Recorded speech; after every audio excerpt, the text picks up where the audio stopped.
Welcome to Emerging Franchise Brands, the podcast that introduces you to the visionary founders of America's fastest growing franchise opportunities. We'll also hear from industry pros as they share insights on what it really takes to achieve the elusive milestone of 100 plus locations. I am your host, Frank Fumey, founder of I9 Sports, and my 20-year journey from inception to acquisition has given me a unique perspective on how to succeed in franchising. Join me as we welcome today's guest.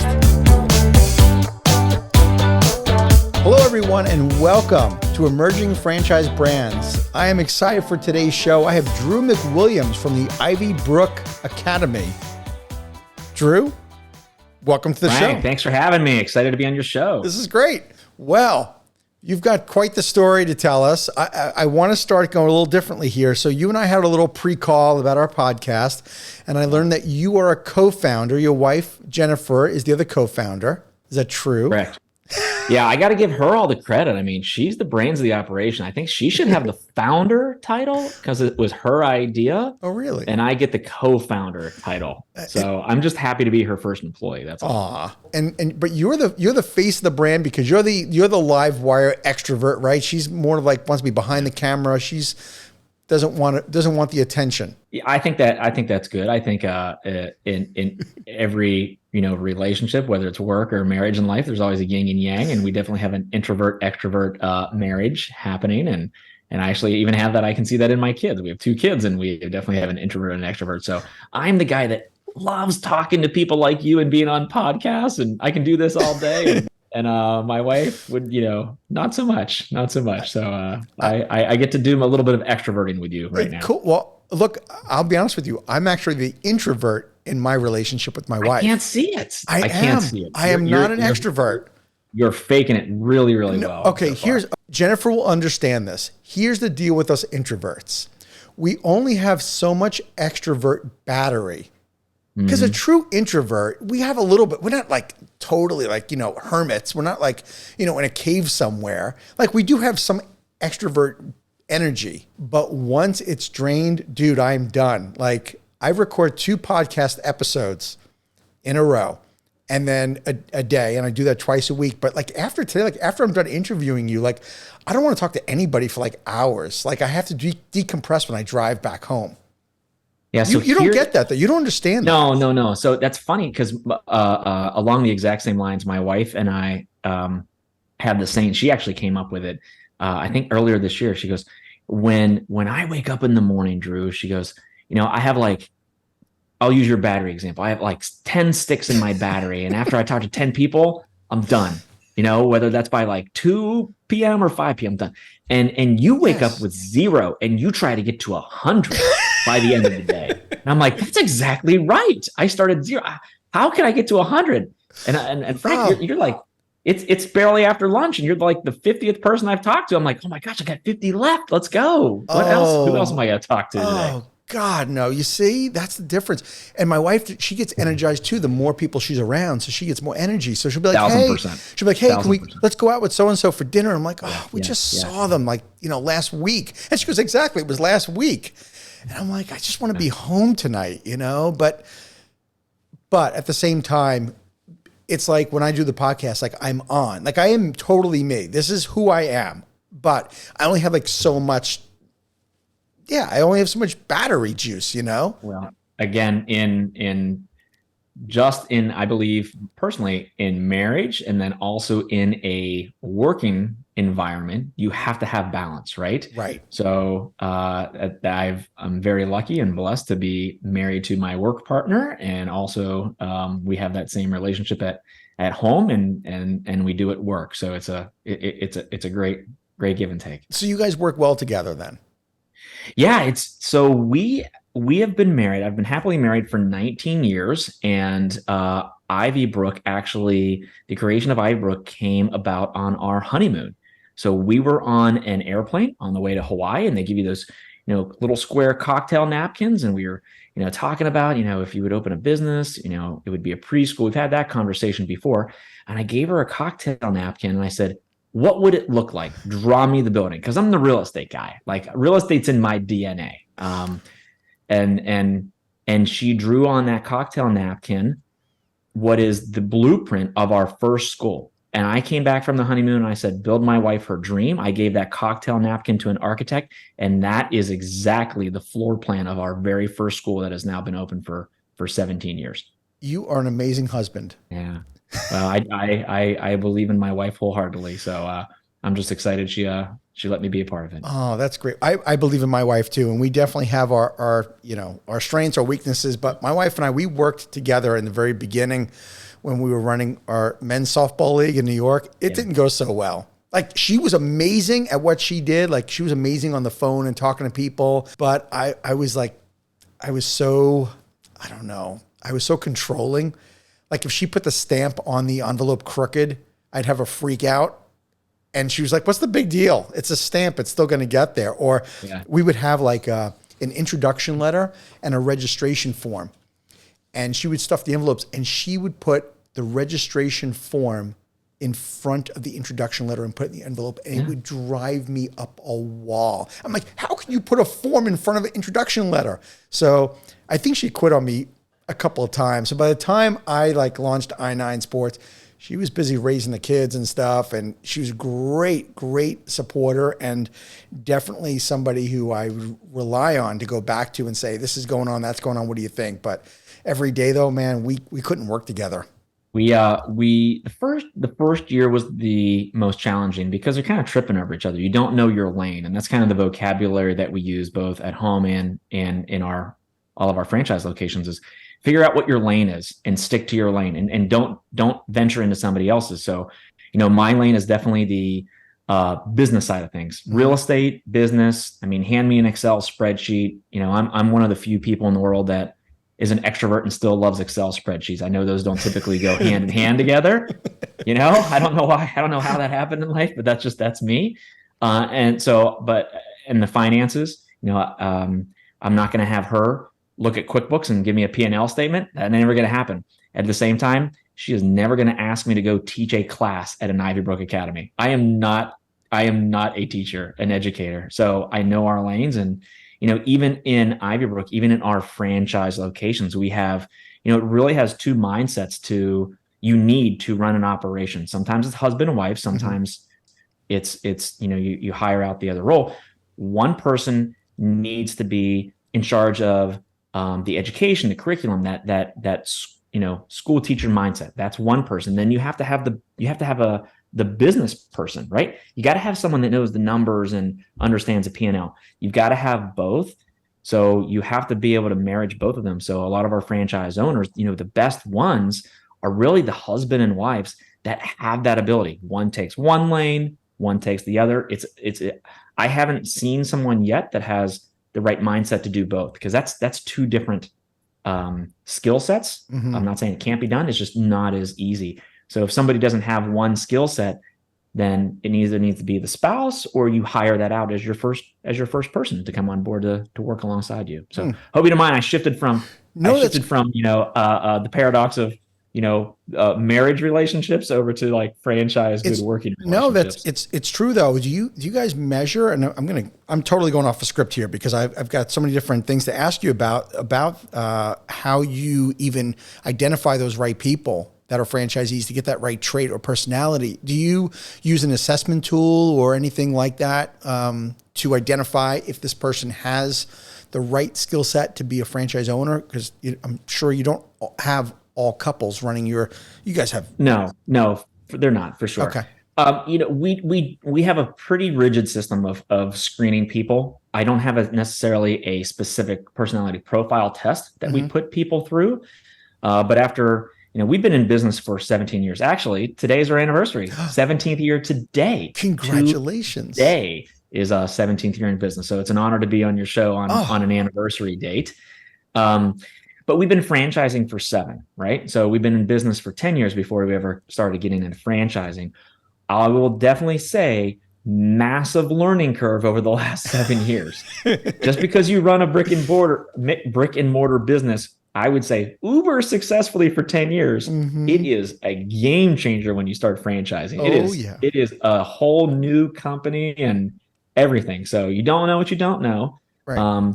we from day one, we were very rooted in our values and made sure that we only took on franchisees, franchise owners that really, were like-minded. Okay. Like-minded. Let me explain that, because we have an extremely diverse background of candidates and cultures in our company, which I love. But like-minded meaning that everyone has the same mindset of they love working with children. Okay. They don't necessarily have to be a teacher, but they love the aspect of children, helping the community, doing a good benefit overall. This is you're not changing oil, right? You're not, that service is extremely needed, but our franchise owners, they have the love of being an entrepreneur, but they also have the love of doing something meaningful, of value, and giving back to the community. When those two things meet, man, that is a powerful franchise owner. I mean, that's our secret sauce. There's certain things that I definitely don't want to divulge that we make sure people go through the process, because I don't want them to learn how to get through my systems and my screenings that we have put in place. But we're very thankful that the very, very first person that sat in front of my wife and I that tried to buy a franchise, and they slid us a $50,000 check on the desk, we said no to. That was the hardest decision. It was incredibly hard, but they did not hit the values. And, when someone says, I'm not sure whether I want to own, I'll just use an oil change place or a kid's preschool. If you're not sure which way to go, it is not me. You need to go by your gas station or something else. And that's where that candidate was. And they were on the fence. I'm like, it's between you or somebody else. Here's my check. I guess I'll just go with you. And I'm so thankful we said no, because that really was the catalyst to really get us to where we are today, with having a very, very strong brand with a 0 closing rate ever. Drew, that is so very rare. About that.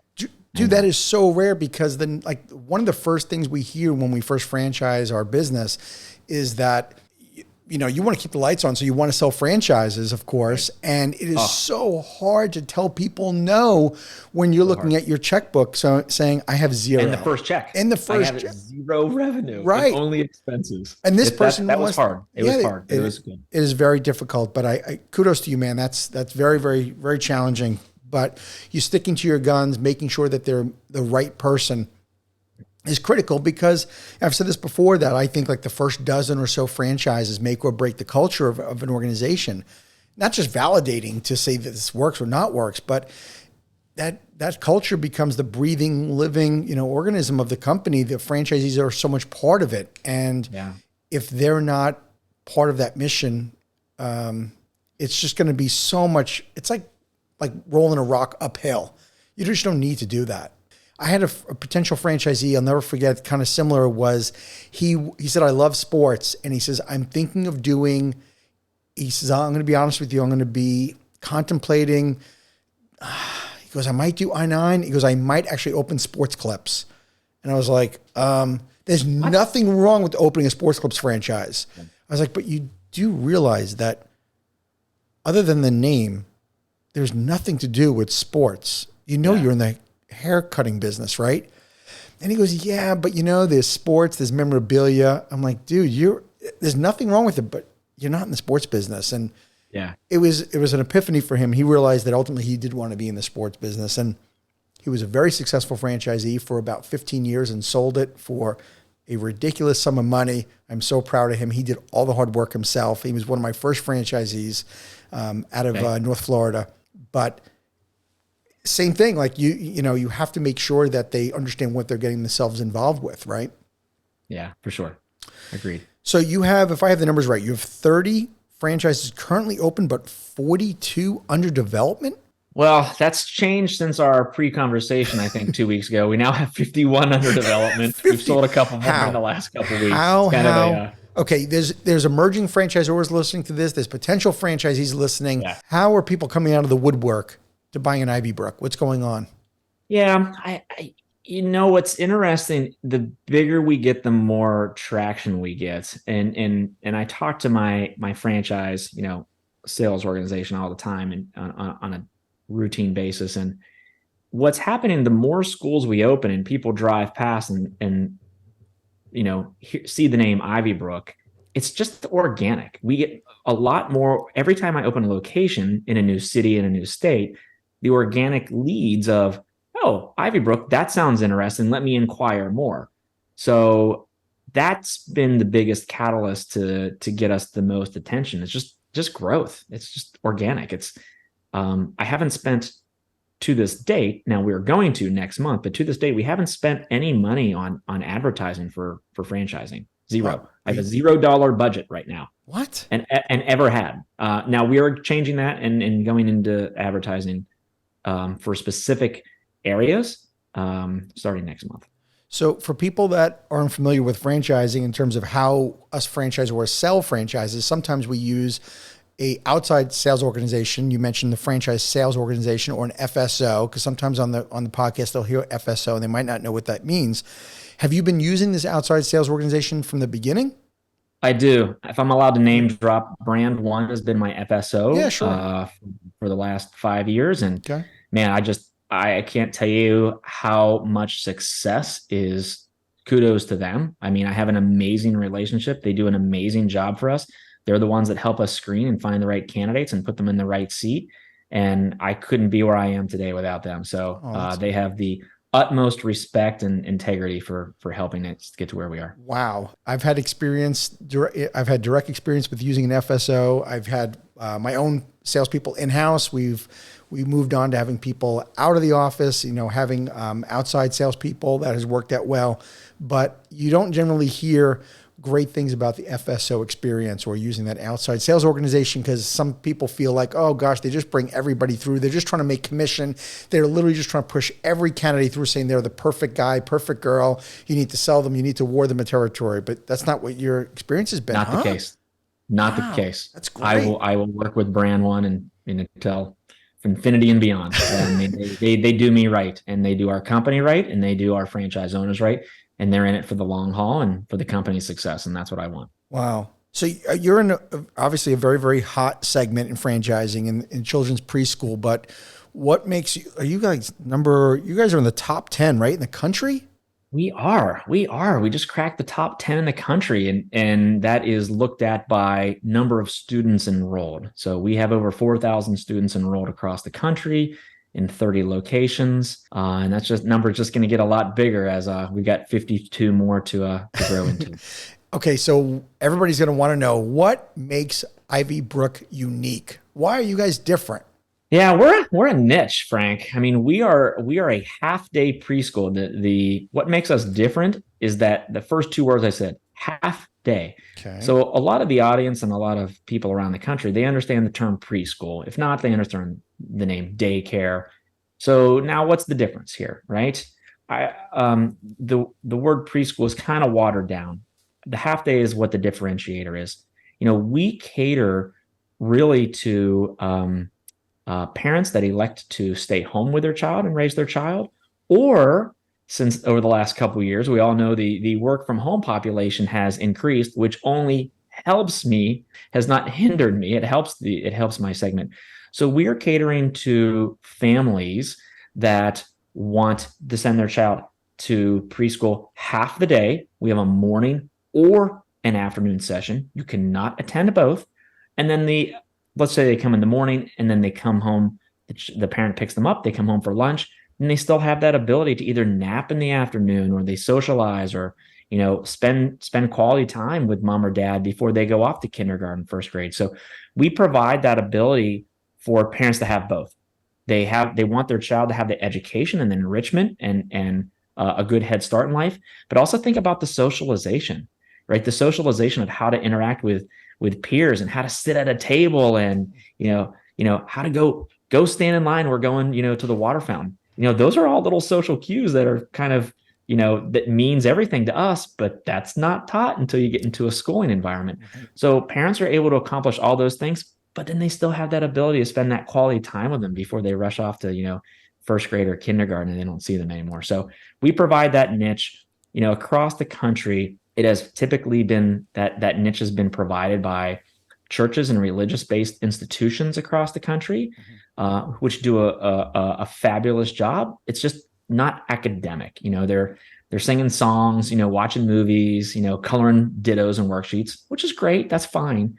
It's true academic learning when you're coming to an Ivybrook. So we've fell on a niche that we just made something better. And I've got young children. I've got an 11-year-old and a 13-year-old. I've absolutely been brainwashing them to be an entrepreneur from day one. And I've always taught them, and they know there's two ways that you can be successful by opening a business.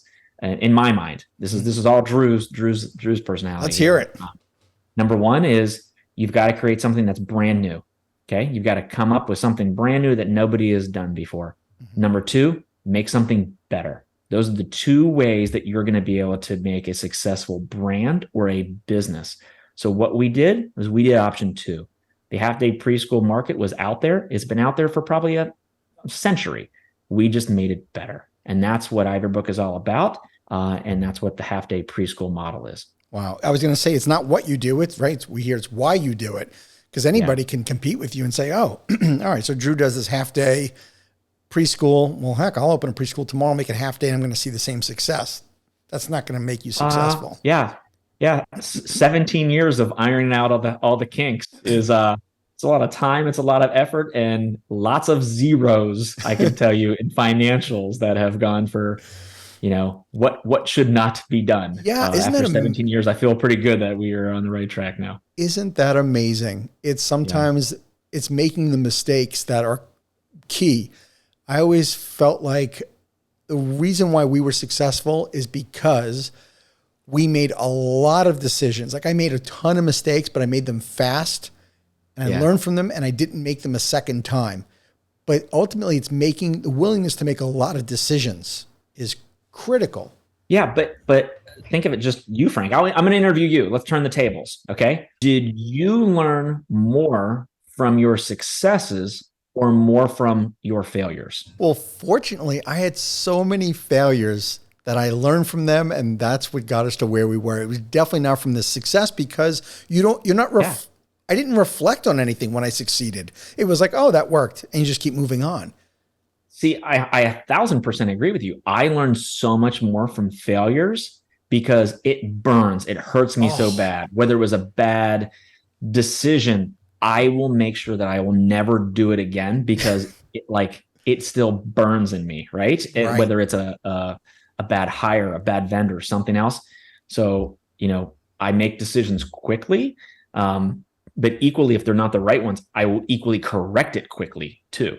So I think the failures are more lasting memories and help because the successes, if you have too many successes back to back to back, you start thinking you're invincible and then you make a really stupid one eventually. Exactly. You think, oh, I'm a dynasty now. I'm the man. I'm never going to fail. Yeah. And then you make a really big implosion. Yeah. Oh, yes. It's happened to all of us. But I agree with you. I think it's learning from those decisions and being able to make another decision. Too many people, they're fearful of either doing the wrong thing or doing the wrong thing again. So it's like, oh, well, this didn't work out, but I got to stick with it because I don't want to make another decision and mess up. And they start getting in their own head, right?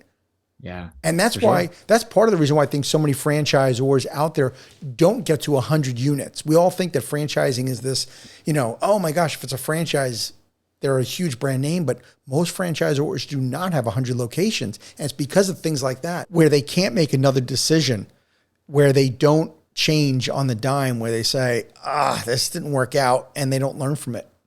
Yeah. Agreed. I didn't ask you earlier, what made you ultimately decide to franchise the concept though? Ooh, good question. That was never our intent. So when my wife and I first got started, we were in our 20s when we opened up our first business, and we opened one school. I kept my career in corporate America in real estate. I was in real estate sales did a very good career in that. Opened up one school. It was successful as wildfire, faster than we expected. We were in the black day one. I just thought that was normal. You open a business, of course you should be profitable. Little did I know, 17 years later, that's not always the case. But again, you don't know what you don't know. So, what do you do during the financial crisis of 2009 to 2010? well, you double down, right? So let's open another school because I'm invincible. So open another school. And man, if we were profitable on the first day again. So Wow. I didn't learn, I guess, I didn't learn that lesson. Thankfully, I'm glad I didn't know, because it probably would have scared me. It really would have. Yeah. It probably would have scared me out of opening a second one. So we ran two schools. I then quit my corporate America job in real estate. We ran two schools, ran them for 10 years. And we really thought that was our trajectory. I'd never heard the word franchising. I thought that was for McDonald's and all those fast food guys. I didn't know. I think I went to IFA this past year. You can probably unpack what that means to the audience here. Yeah. And I think I heard a crazy stat, like 20% of the businesses that Americans interact with on a weekly basis are in franchise space. It was a really high amount. Yeah. I mean, but it makes sense. I mean, you think of food, but also, the convenience store at the gas station, the guy that cuts the grass. I mean, there's lots of people out there. Anyways, so we did that for 10 years.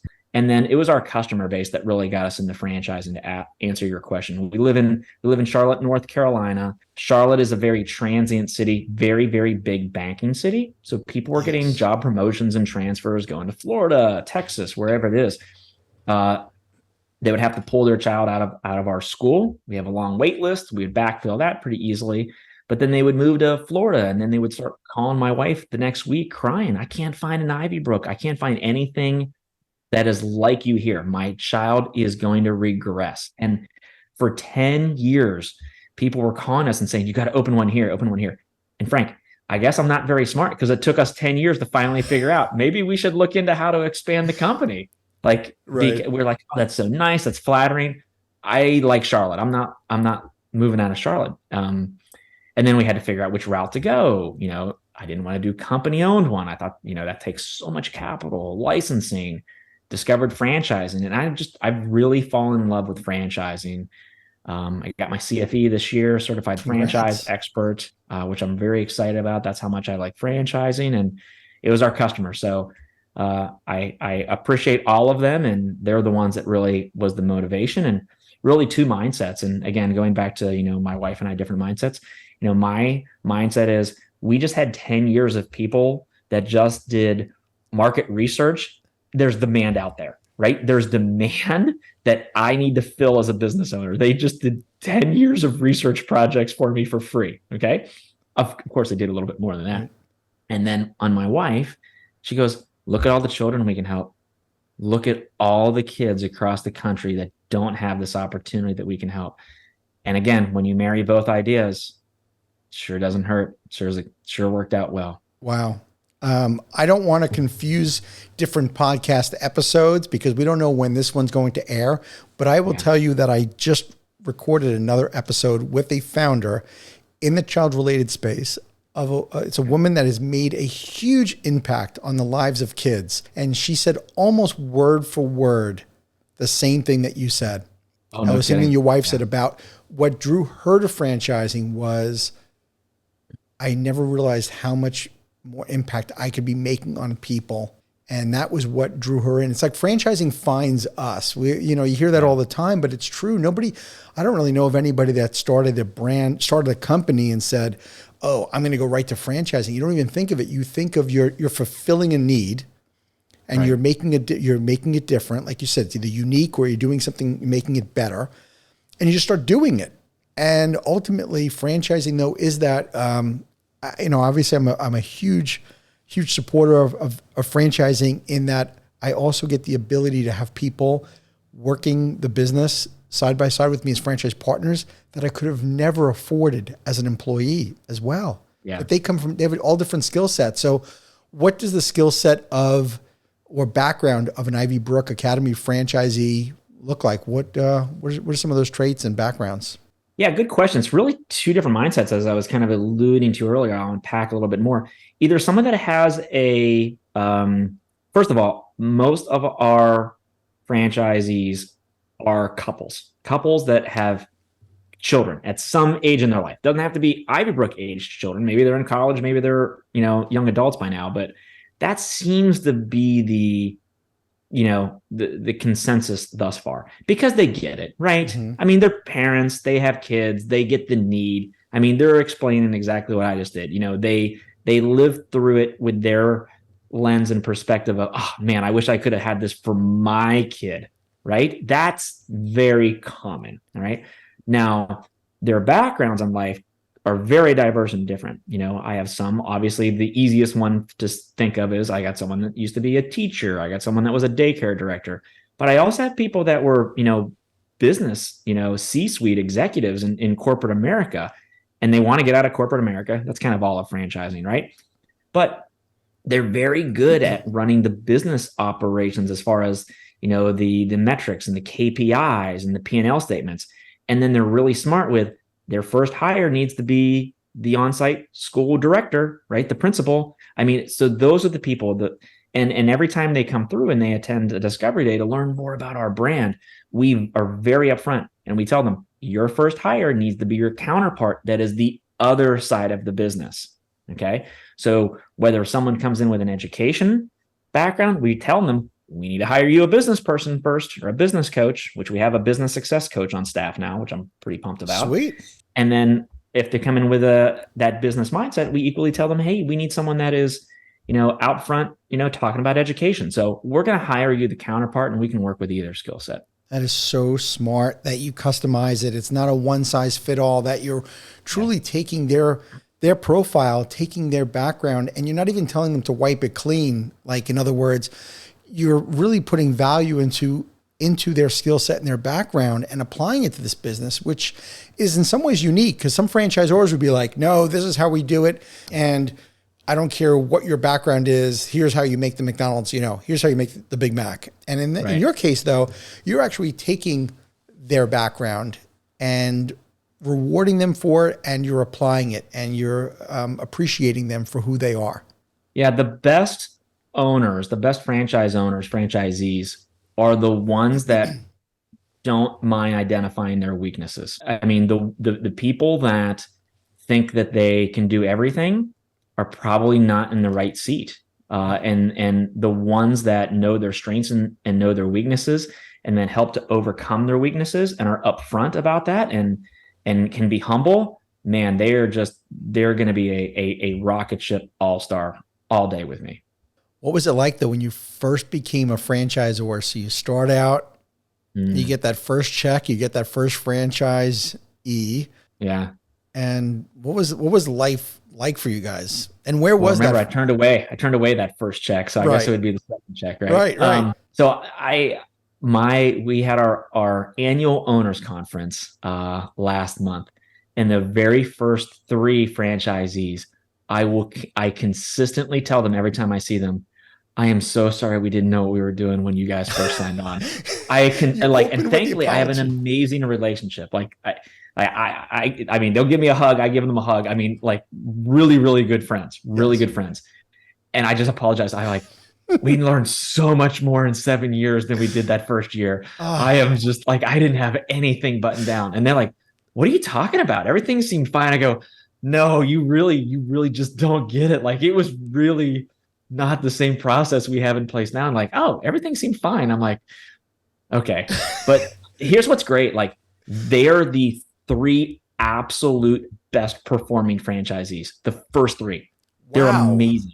I mean, they are rock stars. You hit the lottery.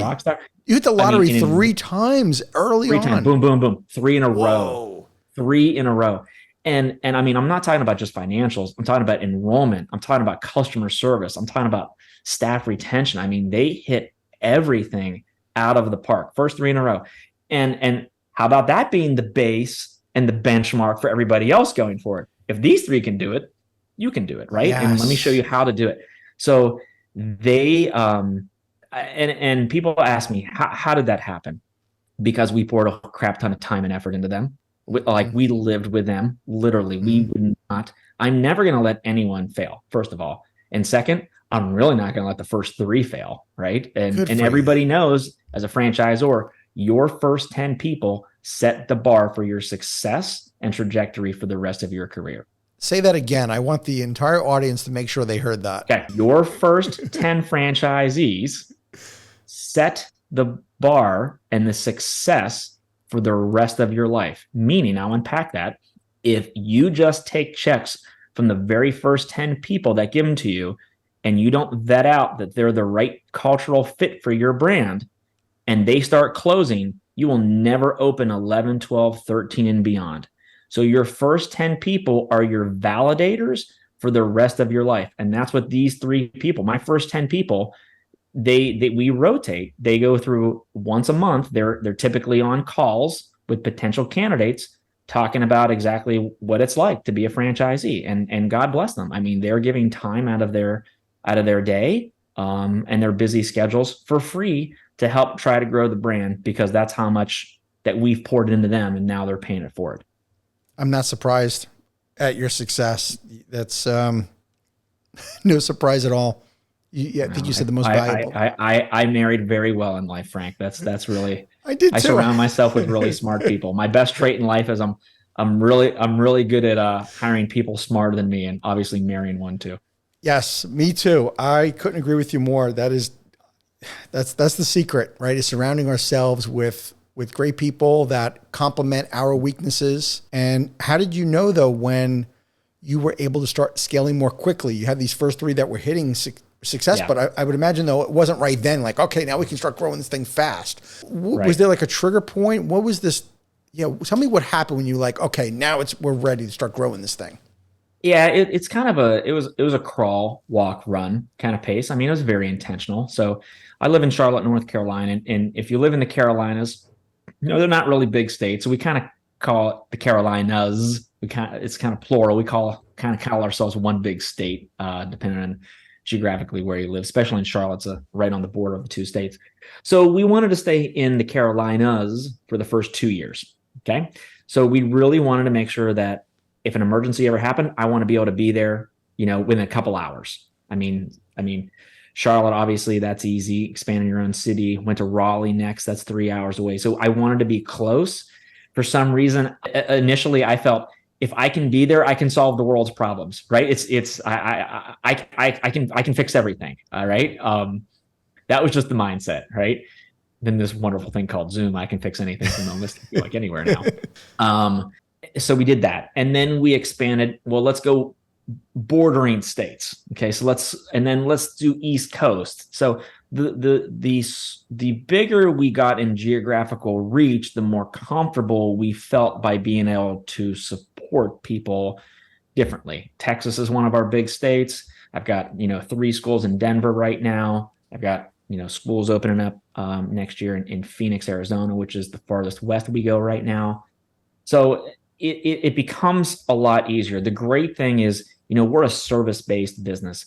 I'm not a product-based business. I don't have to worry about a distribution stream and a tractor trailer truck showing up with, hoagie rolls, to Phoenix. That would create a massive challenge. But a services-based business, I feel pretty good about basically being able to go anywhere now. But you're still a proponent, though, of starting out regionally or starting out closer to home? Yeah, because every franchise system, they have a different viewpoint on that. We went with the shotgun approach in the beginning. Okay. I definitely do not recommend. And of course, as luck would have it, of course, I sold franchises coast to coast, New York to California, Hawaii right away. So like everything that I do not do as I did, do as I say. I would highly recommend that people don't do that, because it does create a nightmare of you trying to train and support people. Of course, this was way before Zoom, but even with Zoom, I agree with you. I think that if I had to do it all over again, starting out geographically, I feel like you can obviously get to people quicker, but also expanding out off of an area is probably just a smarter way to go than just a shotgun, huh? Agreed. Yeah. Agreed. I'm happy with our approach. We could have gone a lot faster and had a lot more locations by now, but I'm of the mindset slow and steady wins the race. Speed kills. I really do think that speed kills. And that's where a lot of franchisors go wrong, because they make it all about, how many they can sell, how fast. But there's nothing wrong with having our vision of how big we think we can make this. What is ultimately your vision? Like, how big is big? What do you see for Ivybrook long term? Yeah, I mean, our goal is to open up about 12 to 15 locations per year. That is the right pace for us. We have about 50 so under development right now, which means either their real estate is under construction or we're searching for a second site. That seems to be a big number, but you got to break it down to, that is a lot of people that have multi-unit agreements. So they have two or three. So that pushes out when those locations are going to open because we don't want people to open more than one location per year. So by building out our bench of 12 to 15 per year, and we're on pace to already do that for this year and next year. I mean, a crystal ball. I mean, I easily see Ivybrook, going somewhere between 300 to 400 locations across the country. Wow. You thinking global? So we already have a licensing deal for our curriculum over in China with the third biggest child care provider network over there. So Really? So Ivybrook doesn't have its name there, but Ivybrook's curriculum is proprietary, and we have expanded internationally already. When did that happen? Whew, that happened in 2008. So that happened pretty early on. You were like around like a year old. You were a year old company. Oh, I'm sorry, 2018, buddy. Oh, I'm sorry. okay. 2018. Maybe I should remember the one goes before the eight. That's so funny. I just said I love Excel. I just got a number wrong. Yeah, That's 2018, we expanded.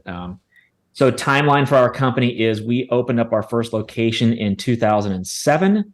We filed our franchising paperwork in 2017.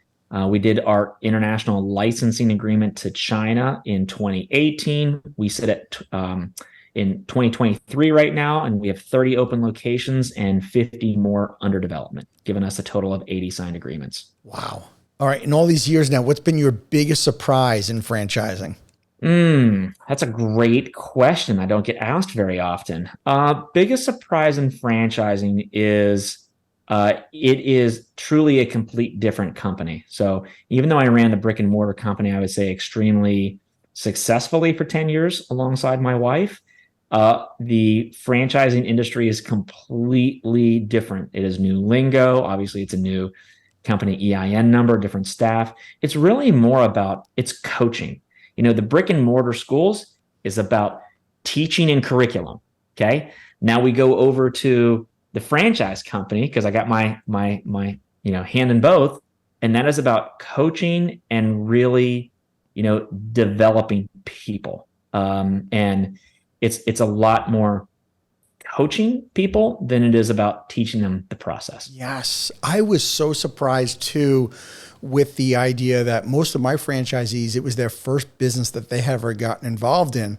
And I wasn't so much teaching people like how to run a sports league, but teaching people the business of operating a sports program. So there was a lot more business coaching involved that going into it. Again, I apologized to my franchisees as well when they were starting out. Like, I didn't even know what I didn't know. Like, I thought I had my processes together and I had my beautiful operations manual, what we call the countdown to game time. It was everything you need to do for like the first 120 days. If I look back to that countdown to game time now, I would laugh at it. Like, it's a joke. It was an absolute, it was garbage. It wasn't detail oriented as much as I think it was, but it's really, you're in the business coaching business. And most of us that franchise don't realize that that's a whole lot different than whether you're in the preschool, sports, home services, real estate, whatever. Making people successful can be really, really challenging because we don't know what the headspace they're into as well. Like, where are they in their life? Are they prepared to do the work necessary? And are they in the right time in their life to do those things? Good point. Yeah. Yeah. Okay. Well, before we get too close to the end here of our show, I need to ask you what you do in your spare time. There's two things that I spend my free time with. Number one, golf is definitely a trigger word. Love golf, not only playing, but watching. It is a Ryder Cup year. Go Team USA. Nice. And number two is real estate. Real estate is my hot button. It is a passion of mine. I am big into real estate investing. If anybody ever hits me up on LinkedIn, you can probably see a lot of posts of real estate investing that I do with friends and colleagues that provide passive income. My partner and I have a company that does that called Starting Point Capital, and have been doing that for a long time and excited to bring that knowledge base and that education of real estate investing to others. So no matter what world I live in, whether it's Ivybrook or real estate, it's all about teaching, education, and helping others. Nice. Are you doing residential, commercial, multifamily? What do you guys do? Yeah, it's multifamily.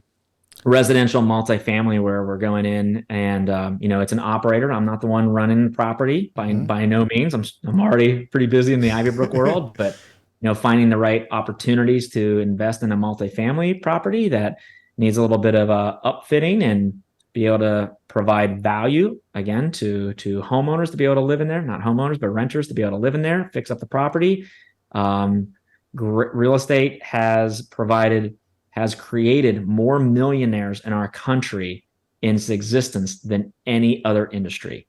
Just want to make sure that is crystal clear. So I love franchising, but again, real estate is a great long-term investment, I believe, and it's something that I've been in for 25 years. I started in real estate when I was 19 and continue to still do it today. That's awesome. My wife and I have had a lot of fun with short-term rental. Okay. Yeah, we do that down in Anna Maria, Florida, just outside of Bradenton in Sarasota. We've really enjoyed it. It's done really, really well. Obviously did great during COVID, but it's still doing really strong. It's a great market for it. We've been enjoying it. My buddy is renting a place down there. I wonder if you were his landlord there, Frank. I gotta look into that. Very cool. All right. So let's see. If somebody was interested in opening an Ivybrook Academy, tell us, Drew, where can they find more information? Yeah, I'm pretty active on LinkedIn. So thankfully, I'm the only Drew McWilliams out there on LinkedIn. So you can go find the original Drew McWilliams. Happy to connect with you online, equally at my email address, or just go to the Ivybrook Academy website, and happy to connect with you there as well. Cool. All right. And then last thing I'd like to finish up with, I call it the tip jar, since franchising is such a generous community. What would you say to an aspiring franchisor or somebody that's got a concept and they want to franchise? What piece of advice would you give them, Drew? Yeah, I would say surround yourself with experts. Try to get a great bench to surround yourself with. I believe that you are the average of the 5 people that you spend the most time with. So find 5 really smart franchisors that are experienced, like yourself, Frank, or somebody else that you can really leverage and get guidance from. I think creating that advisory board of people that have gone through the process before would help tremendously. And thankfully, I was surrounded by the right set of people at the right time. And I think that made all the difference in the world to me. Drew, I love it. I can't overstate that enough, because I went through the same thing. I surrounded myself with some really smart people, and you don't need to go at it alone. In franchising, there's too much to know, too much to learn. I love, earlier you talked about having your CFE, Certified Franchise Executive, through the IFA. I think that is very, very valuable for folks that are getting involved in franchising. Be part of the IFA, go to an IFA convention, and just start talking with people. It is a very generous community. And that's why I usually like to end the show with, tips and tricks and advice from people. Yeah. I love the tip jar. Cool. Well, Drew, thank you so much for being on the show. This was an incredible experience. I really enjoyed our chat here today. Thank you for having me on the show. True pleasure, and looking forward to connecting with your audience at any time. Thanks. All right. Thank you for tuning into the Emerging Franchise Brands podcast. For additional insights, guest applications, and to stay connected, visit us at efbpodcast.com.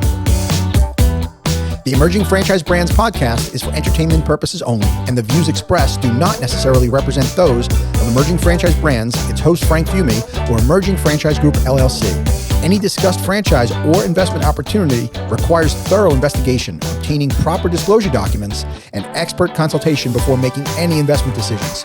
The podcast and its host do not offer professional advice or endorsements, and they hold no responsibility for actions, representations, accuracy, or consequential damages related to the podcast content.